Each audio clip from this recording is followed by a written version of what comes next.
Me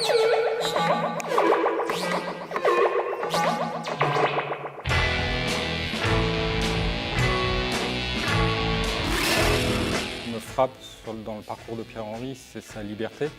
C'est le choix qu'il a fait à un moment donné de se séparer, de quitter le GRM et Pierre Schaeffer, tout en reconnaissant que c'est Pierre Schaeffer qui a lancé toute la dynamique de départ et qui a créé vraiment cette nouvelle musique. Mais après, il s'est affranchi du côté un peu théorique.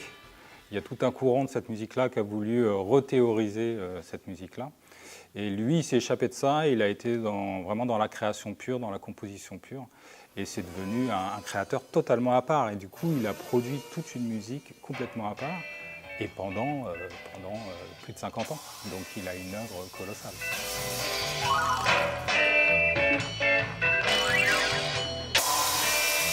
Il y a tout un travail sur ce qu'on appelle aujourd'hui le sampling, c'est-à-dire le fait d'aller faire des emprunts à d'autres compositeurs, d'autres musiciens. Mais il y a aussi tout un tas de pièces où on est dans la composition pure. Il y a eu des moments où à chaque fois qu'il démarrait une nouvelle composition, il faisait des nouveaux sons, il enregistrait des nouveaux sons. Et à l'inverse, des moments où il ne faisait que reprendre dans ses archives sonores. Il avait des archives sonores colossales. Il allait reprendre des vieilles bandes, triturer des sons déjà enregistrés. Donc c'est très varié l'œuvre de Pierre-Henry, très très varié.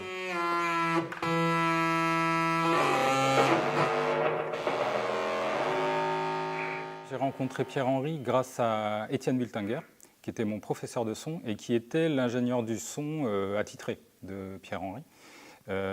Donc c'est Étienne qui réglait les orchestres de haut-parleurs de Pierre-Henry. Et il m'a dans un premier temps demandé de l'assister dans ce travail-là, puis il m'a demandé de le remplacer. Et puis j'ai commencé à rencontrer vraiment Pierre-Henry. Il y a une petite connivence qui s'est faite sur la composition. Moi-même, je fais de la composition électroacoustique à un autre niveau que Pierre-Henry. Et on s'est plutôt bien entendu et Pierre-Henry a commencé à me demander parfois d'interpréter sa musique à sa place. Et donc je suis devenu un de ses interprètes. Mais disons, l'interprète qu'il avait choisi lui, ça lui permettait de me donner des indications de travail sur l'interprétation sur ces orchestres de haut-parleurs. Ma formation de base, c'est une formation d'ingénieur du son et j'ai été formé dans une école de théâtre, l'ENSAT. Et donc j'ai un rapport à la scène. Et effectivement, c'est une chose aussi sur laquelle on s'entendait pas mal avec Pierre-Henry, c'est que c'est un homme de spectacle, il le disait lui-même. Il fait partie de ces musiciens qui ont recherché un nouveau rapport au public.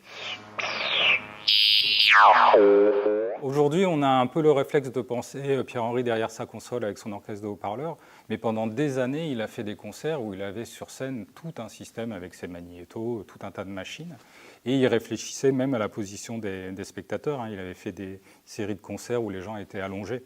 Aujourd'hui, ça paraît un peu évident dans ces musiques-là, mais à l'époque, c'était assez novateur.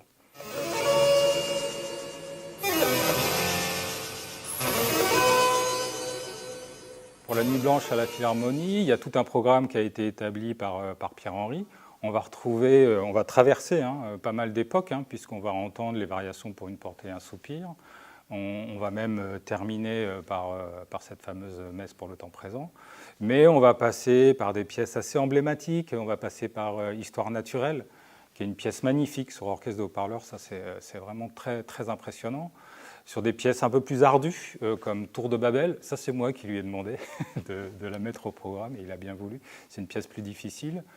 Et on va avoir une création, Multiplicité, une création mondiale qui n'a jamais été jouée. Donc voilà, oui, c'est quelqu'un qui aurait le courage de traverser cette nuit blanche avec nous aura un espèce de parcours. On va entendre aussi Le Voile d'Orphée, qui est une pièce magnifique. Ça fait partie des pièces anciennes, mais qu'il faut absolument redécouvrir pour ceux qui ne connaissent pas.